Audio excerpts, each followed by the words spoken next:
You're listening to Killer Communications, brought to you by AbJack Entertainment. Be sure to check out some of the other great true crime podcasts from this network, including The Murder in My Family, Missing Persons, DNA ID, Citizen Detective, Campus Killings, Scene of the Crime, Zodiac Speaking, and Beyond Bizarre True Crime. All of these podcasts are available for you to binge on right now, wherever you listen to podcasts. Subscribe where you're listening to this podcast so you don't miss an episode.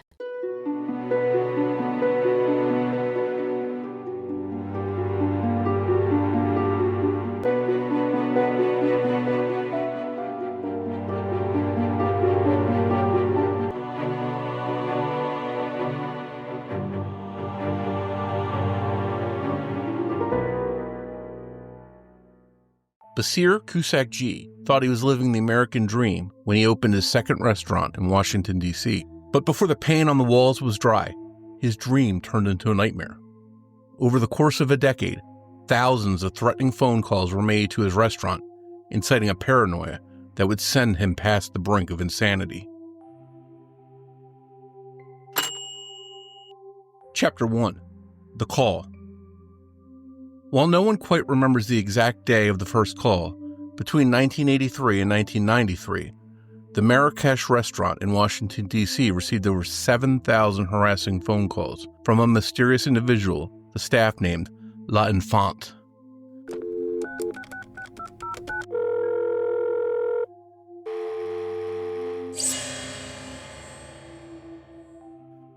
Though featured on Unsolved Mysteries and investigated by the FBI, L'Enfant was never identified. But the comprehensive harassment campaign launched against the restaurant and its owner sent Bashir Kouchacji over the mental precipice. Though not a killer communication in the way we normally describe, the calls destroyed Bashir's career, shattered his personal relationships, and made him so paranoid he's no longer mentally functional in society, proof that one does not necessarily have to physically die to lose their life. But how did a successful restaurant owner become a deranged shell of his former self from a mere set of phone calls? To understand, we have to go back to the 1970s. Chapter 2. A Strange Kidnapping. In the early 1970s, Bashir Kouchacji, an American raised in Lebanon, had emigrated to the United States and married an American singer named Gail. Though Bashir had become an American citizen and worked in the U.S. in the late 1960s, by the 1970s, the pair had moved back to Bashir's home country of Lebanon, where Bashir worked as an entertainment writer and Gail sang at the acclaimed Phoenicia Beirut Hotel.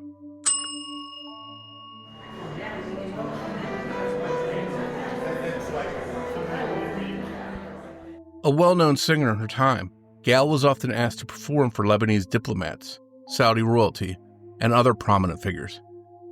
Bashir sometimes accompanied his wife to these events, and through the cocktail parties, balls, and political celebrations, he got to meet and talk to many important people in the Lebanese political scene. Now, it's important to note that Bashir himself was not part of any of the politics, nor was he interested in them. He was just at these parties to support his wife. But unbeknownst to him, it wasn't just diplomats who showed up regularly to the Phoenicia. Arms dealers were often there as well, making backroom deals and doing other illegal activity related to the years of political unrest surrounding Beirut at the time. And while Bashir may have had no interactions that he felt were untoward, there's a chance he had perhaps seen something or talked to someone he wasn't supposed to at one of these parties. That's because on July 1st, 1974, Bashir was kidnapped by members of the Palestine Liberation Organization, or the PLO. Bashir was supposed to pick Gail up from a private party that night after she'd finished a performance for a Saudi princess, but after waiting for several hours and her not appearing, Bashir thought that perhaps he'd gotten the home's address wrong, tried to turn back onto the street. Remember, this was a time before cell phones. There was no way for Bashir to have contacted Gail to find out where she was. But Bashir found his way barred by another vehicle as several men approached his car with machine guns. He was forcibly removed from his Mercedes, had a bag shoved over his head, and was tossed in the back of another vehicle who took him from the scene. When the bag was removed, Bashir found himself in a Palestinian refugee camp, where his captors threw him into a windowless basement cell with nothing but a blanket and an overhead light bulb. Over the next 5 days, Bashir would be forcibly deprived of sleep, violently interrogated, and beaten regularly every 2 hours, though he never knew what it was his captors really wanted, aside from the fact that they seemed to think that he was an agent for the CIA. In the short spans in which he wasn't being beaten or interrogated, Bashir could hear the cries and screams of other captives being held in other cells, and due to the sleep deprivation and other torture techniques, Bashir began hallucinating that his family was also in the basement, screaming and crying along with the other prisoners. He could no longer take the torture and broke a plastic bowl that had been left in his cell, using it to slit open his wrist. Now this is where the story takes a stranger turn, and unfortunately there's little to no documentation to support this, but based on interviews Bashir did later, this is what we can surmise. By his account, when his captors returned on that 5th day, they found Bashir bleeding profusely from the wrist, and instead of leaving him to die, they took him to a local hospital. There are 2 opposing accounts of what happens after this. In one, Bashir is able to find an escape route out of the hospital and simply goes back to his life.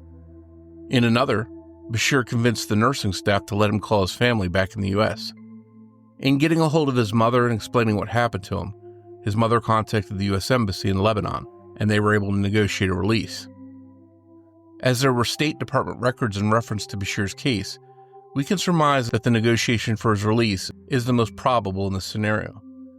Either way, what we know for certain is that 2 months after Bashir's escape or release, he and Gail moved to Los Angeles, where Bashir took a job as the manager of the famous Dharma Grave restaurant.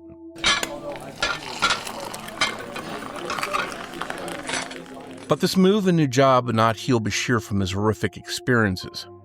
In later interviews, Bashir would say that if he'd gotten himself some therapy immediately following the kidnapping, he'd probably have been better able to process what happened to him. But as it was the 70s and therapy wasn't socially prevalent, Bashir suffered from intense psychological trauma that included terrible mood swings, intense distrust of strangers, especially those who looked Arab, and consistent paranoia that someone was out to get him. Bashir even told the LA Times that he was suspicious of his own wife. This wasn't helped by the fact that when he questioned Gail about where she'd been the night of his abduction, she never gave him a straight answer. The vagueness and the high levels of paranoia Bashir was experiencing after his kidnapping led the couple to divorce soon after settling in LA.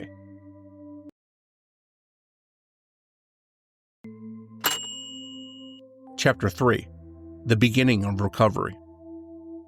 Though his work at the Dharma Grave restaurant was very successful, and he met and served many celebrities, Bashir still suffered from paranoid episodes and decided that moving to the East Coast to be closer to his family would help him. And this did seem to offer him some healing, as after working as a restaurant manager for one of the casinos in Atlantic City, Bashir and his sister, Vivian, decided they wanted to open their own restaurant. In 1977, they created the Marrakesh Moroccan restaurant in Philadelphia. It was a huge hit and quickly became very popular, especially since Philadelphia had a sizable Middle Eastern demographic at the time, and Bashir felt the restaurant was a way to get back in touch with his countrymen and feel less fearful and paranoid. But in the back of Bashir's mind, he still felt a strange guilt surrounding his kidnapping. He still felt that others, especially Middle Eastern diplomats, saw him as some kind of traitor. And in the early 1980s, he saw an opportunity that he thought would help him feel like he was clearing his name. In 1982, Bashir and Vivian decided to expand Marrakesh by opening a second location in Washington, D.C. It was a trendy, upcoming area, and there were many Arab diplomats living in D.C. at that time that Bashir hoped to attract to his restaurant as a way to prove he'd not been a political problem all those years ago. Reconstruction of the D.C. restaurant space began in 1983, and everything seemed to be going in Bashir's favor, until he had a phone line installed. Chapter 4. The Rise of L'Enfant. Only a few days after the new phone line was hooked up, the still under construction Marrakesh began receiving multiple phone calls each hour whenever Bashir was down from Philadelphia to oversee the project. But anytime he picked up the phone, there was no one on the line. It was just dead airspace.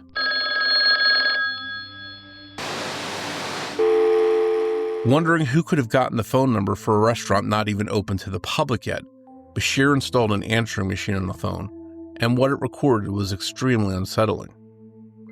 There was no one talking, but there were strange tisk-tisk noises over bizarre, high-pitched laughter. It was unsettling, but at the time, Bashir just figured it was a prank.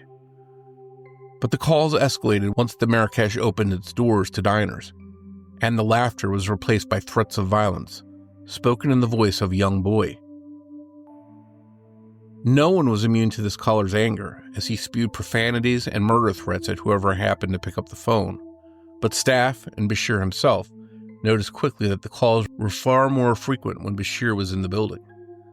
The unknown caller would phone upwards of 10 to 15 times a day, which was not only upsetting for the staff members who were violently threatened whenever they answered the phone, but these prank calls also held up the restaurant's phone, preventing them from taking legitimate calls from patrons. After a few weeks of the relentless harassment, the staff began to refer to the violent caller as L'Enfant. This name could have been chosen for a couple reasons. The first, and most agreed upon, is that L'Enfant got his name because it means child in French, and the caller sounded like a young boy. The other possible reason that name was chosen is because not far from the Marrakesh restaurant is a shopping strip in D.C. known as L'Enfant Plaza, named after the American-French military engineer who designed D.C.'s original layout, and there's speculation that the caller was named L'Enfant due to the restaurant's proximity.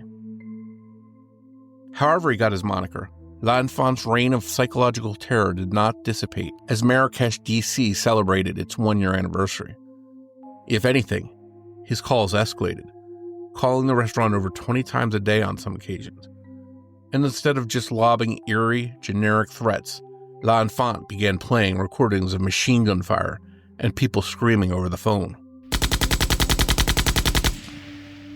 Other times, L'Enfant played recordings of children screeching while he swore he would kill Bashir. And while his calls came in at any time of the day with no discernible pattern, the phone rang almost constantly when Bashir was in the building. Somehow, L'Enfant seemed to know when Bashir was there and when he wasn't. Chapter 5. Escalation.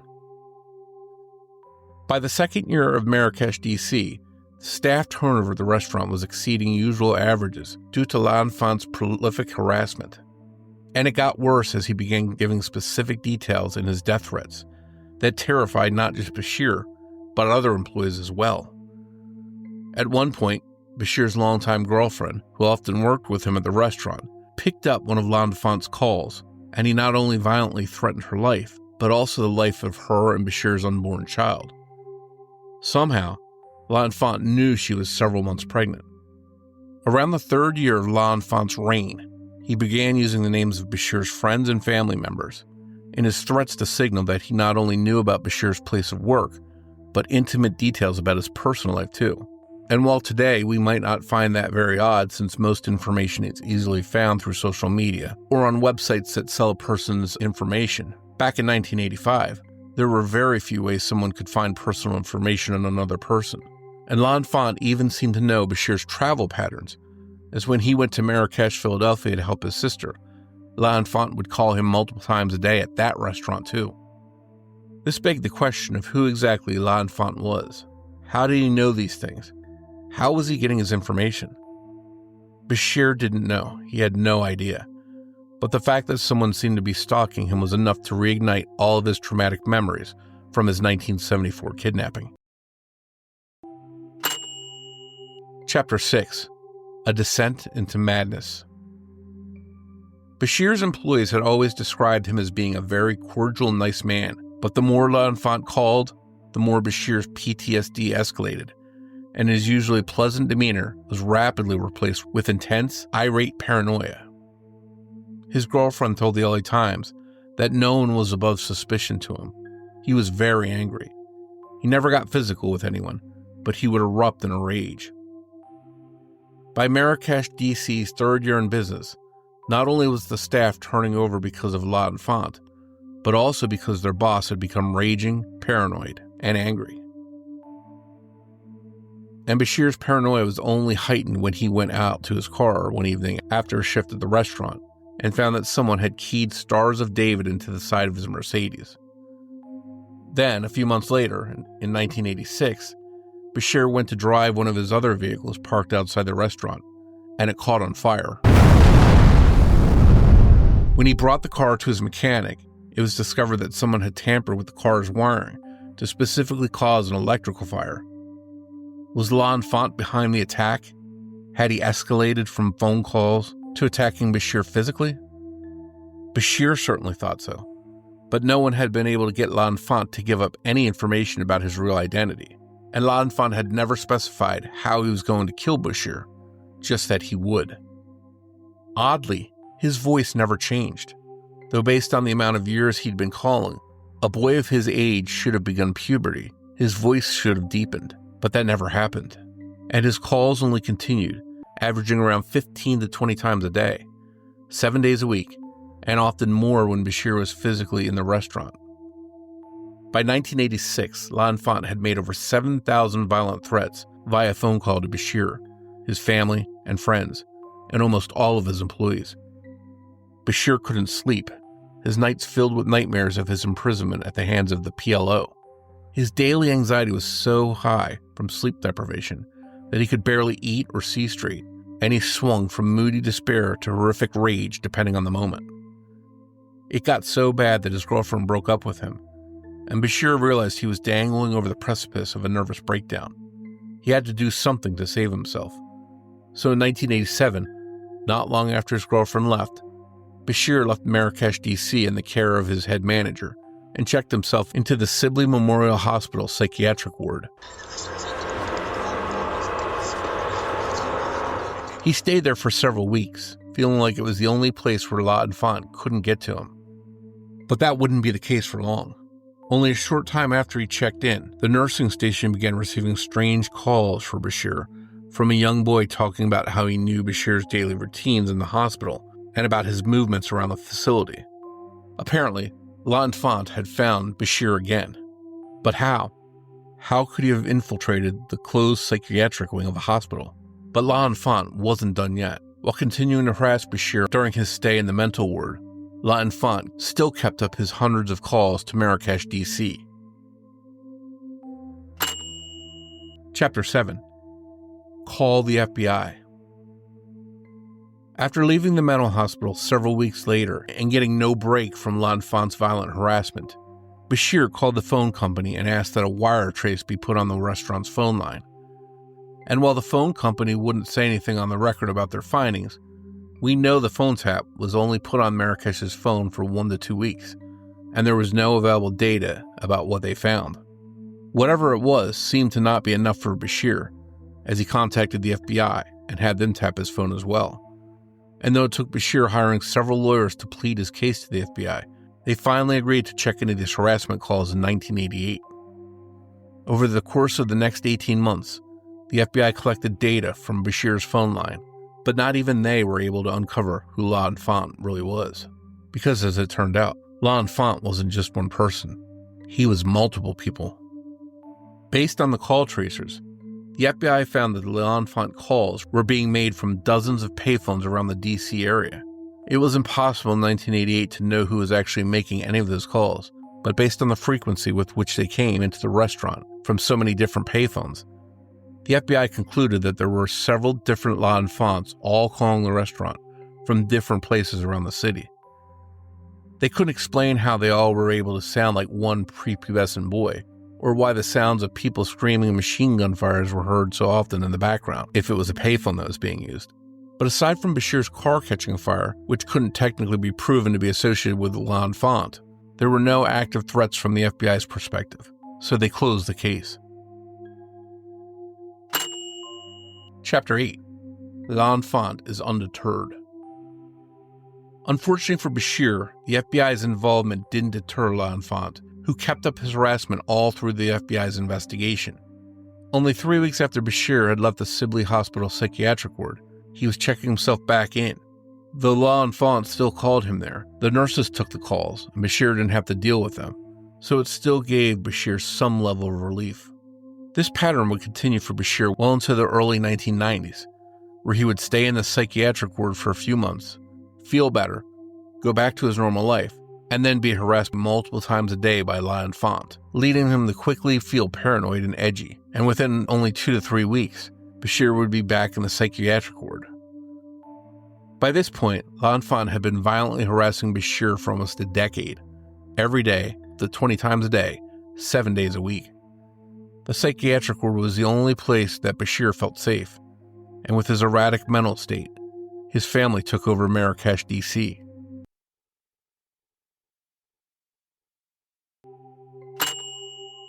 Chapter 9. Unsolved Mysteries. In 1991, Bashir filed a workman's comp case with his insurer, stating that the nature of his job required him to constantly answer the phone, which meant constantly having to interact with his harasser, leading to the primary cause of his mental instability. And based on the fact that he was awarded over $400,000, he had to have some very substantial evidence to present his case. A year later, in 1992, Bashir did an interview with the LA Times about his situation, and the show Unsolved Mysteries read the article and took an interest in Bashir's story. They met with him, and he agreed to be featured on the show, though he was back in a psychiatric ward at the time. And L'Enfant was still calling Marrakesh, D.C. Those calls were down to 5 to 8 a day instead of 20.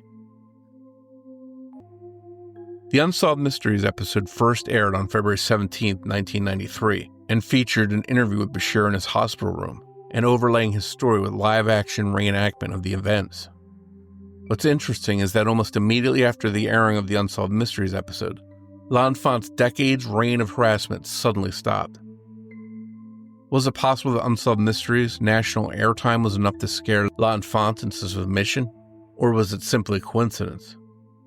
No one knows, but regardless of the fact that the incessant phone harassment finally stopped, Bashir was in no way left unscathed. Chapter 10. Forever Changed.